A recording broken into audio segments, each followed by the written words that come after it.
हाँ जी, सत श्री अकाल दोस्तों, तुहाडा स्वागत है जी साडे यूट्यूब चैनल हरीका जॉब अलर्ट ते। दोस्तों, जेकर तुसी चैनल नूं पहली बार विजिट कर रहे हो, चैनल नूं सबसक्राइब कर लो, बैल आइकन दबा लो हर नवीं अपडेट दे लई। तो दोस्तों, जिन्ना कैंडिडेट्स नूं मास्टर कैडर दी भर्ती दी वेट सीगी ते ओह भर्ती आउट हो चुकी आ। डायरैक्टर सिੱਖਿਆ भर्ती डायरैक्टोरेट पंजाब ਵੱਲੋਂ ਤੇ ਇਹ ਭਰਤੀ ਆਊਟ ਹੋਈ ਆ ਦੋਸਤੋ।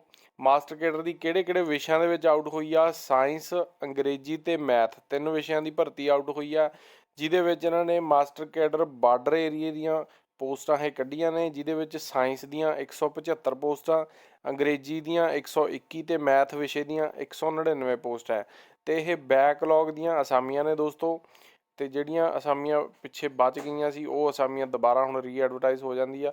ਤੇ 3/9/21 ਦੀ ਲਾਸਟ ਡੇਟ ਆ। ਇਸ ਡੇਟ ਤੱਕ ਤੁਸੀਂ ਇਹਨਾਂ ਨੂੰ ਅਪਲਾਈ ਕਰ ਸਕਦੇ ਹੋ ਔਨਲਾਈਨ। ਇਹਨਾਂ ਦੀ ਅਫੀਸ਼ੀਅਲ ਵੈਬਸਾਈਟ www.educationrecruitmentboard.com ਦੇ ਉੱਤੇ। ਤੇ ਇਹਦੇ ਸੰਬੰਧੀ ਜਦੋਂ ਵੀ ਕੋਈ ਡਿਟੇਲ ਨੋਟੀਫਿਕੇਸ਼ਨ ਆਉਂਦਾ ਤਾਂ ਅਸੀਂ ਸਾਡੇ ਟੈਲੀਗ੍ਰਾਮ ਚੈਨਲ ਦੇ ਵਿੱਚ ਅਪਡੇਟ ਕਰਾਂਗੇ। ਟੈਲੀਗ੍ਰਾਮ ਚੈਨਲ ਦਾ ਲਿੰਕ ਡਿਸਕ੍ਰਿਪਸ਼ਨ ਦੇ ਵਿੱਚ ਹੈ, ਜਿਹਨੂੰ ਤੁਸੀਂ ਜੁਆਇਨ ਕਰ ਸਕਦੇ ਹੋ ਹਰ ਸਰਕਾਰੀ ਨੌਕਰੀ ਦੀ ਜਾਣਕਾਰੀ ਦੇ ਲਈ। ਤੇ ਹੋਰ ਅਪਡੇਟਸ ਲਈ ਤੁਸੀਂ ਸਾਡੇ ਨਾਲ ਬਣੇ ਰਹਿਣਾ, ਜੁੜੇ ਰਹਿਣਾ। ਧੰਨਵਾਦ ਦੋਸਤੋ, ਸਤਿ ਸ਼੍ਰੀ ਅਕਾਲ।